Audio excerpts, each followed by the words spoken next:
తెలుగువారంటే మద్రాసీలను పలుకుతున్న ఢిల్లీ పాలకులు ప్రజాభీష్టంతో సంబంధం లేకుండా ముఖ్యమంత్రులు మారుస్తూ తెలుగు జాతిని హీనంగా చూస్తున్న రోజుల్లో మండిన ప్రతి తెలుగోడి గుండె ఆసరా కోసం ఎదురు చూస్తున్న సమయంలో సినీ వినీలాకాశంలో రారాజుగా వెలుగొందుతున్న తారక రాముడు చెలించి తెలుగోడి ఆత్మగౌరవ నినాదంతో కాంగ్రెస్ పాలకులపై ప్రళయంలా విరుచుకుపడ్డాడు.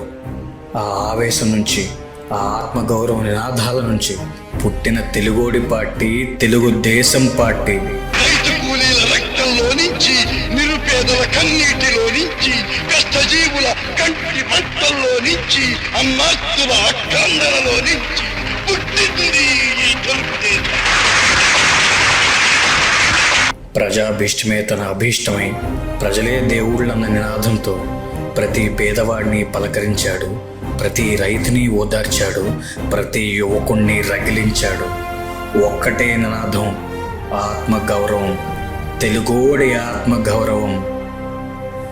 తమ వెండితెర ఎలువెల్పు తమ ఇంటికి వచ్చిన ధైర్యంతో ప్రతి తెలుగోడు ఉప్పొంగాడు. తెలుగు జాతంతా ఉద్యమంలా విరుచుకుపడింది. ఫలితం కేవలం 9 నెలల్లో తెలుగువాడి పార్టీ తెలుగుదేశం అఖండ మెజారిటీతో చరిత్రను సృష్టించింది. ఢిల్లీ పాలకుల పాపం పండింది.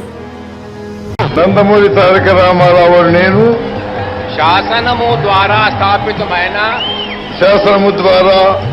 స్థాపితమైన ఆయన పాలన పేదల పాలిట స్వర్ణయుగం.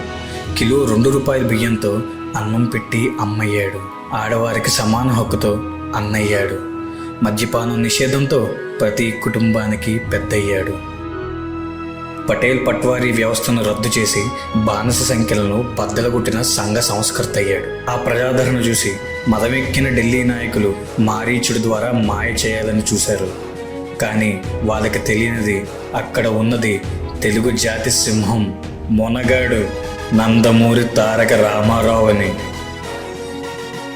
1983, 1987, 1994 ఇలా 3 సార్లు 200 పైగా స్థానాలను సాధించి ప్రాంతీయ పార్టీలో విప్లవాత్మకమైన మార్పును తీసుకొచ్చాడు. ఇంతటి ప్రజా అనుగ్రహం ఉన్న నాయకుడు కూడా కాలచక్రంలో ఒకడై ఆ శివానుగ్రహంతో శివాక్యం పొందాడు.